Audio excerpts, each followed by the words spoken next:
എന്താണ് അവൻ്റെപ്പാ ഈസ്റ്ററായിട്ട് മുഖത്തൊരു മ്ലാനത? ഇറച്ചി വാങ്ങിയില്ലേ?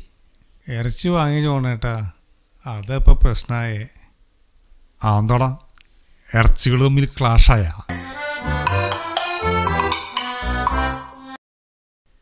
ഈയിടെ ഏതെങ്കിലും ഒരു തരം ഇറച്ചി വാങ്ങിക്കണം. എല്ലാത്തരം ഇറച്ചിയും കൂടി വാങ്ങിച്ചു കഴിഞ്ഞിട്ടുണ്ടെങ്കിൽ മൊത്തം ക്ലാഷായി പോകും. അതിന് ക്ലാഷായത് ഞാനും ഇറച്ചി കിടക്കാരും തമ്മിലാ. അതെന്ത്? എൻ്റെ ജോണേട്ടാ, നാളെ പെരുന്നാളല്ലേ, ഞാൻ കുറച്ച് ഇറച്ചി വാങ്ങി.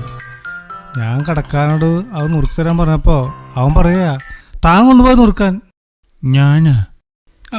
ജോണേട്ടനല്ല, എന്നോട് നുറുക്കാൻ. നന്നായി.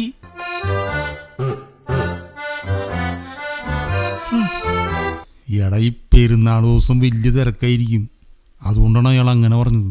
എന്ത് തിരക്ക്? കുറച്ച് ഇറച്ചി നുറുക്കി തരാൻ ഇത്രപ്പെടുത്ത സമയം വേണോ?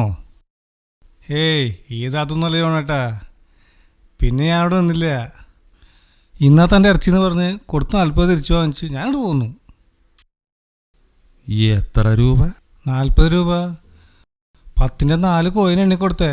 നീ എന്തോരം ഇറച്ചിയാ വാങ്ങി? 100 ഗ്രാം. അയാള് നിന്നെ നുറുക്കാതെ വിട്ടത് ഭാഗ്യം. ഇതന്നെയുള്ള തൊട്ടപ്പുറത്തുനിന്ന് ആള് പറഞ്ഞു പോണേട്ടാ. ഇനി കുറച്ച് പോർക്കിറച്ചി വാങ്ങിച്ച് വീട്ടിൽ കൊണ്ടുപോകണം.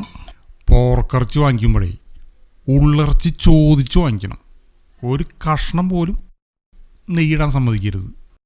എവിടെ നിന്ന് സമ്മതിക്കാൻ? ഒരു കഷ്ണം വീണാലേ അവിടെ വെച്ചിട്ട് പോരും. അതാണ് എൻ്റെ അപ്പൻ.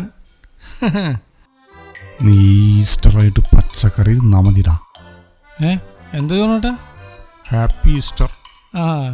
Happy Easter. Happy Easter.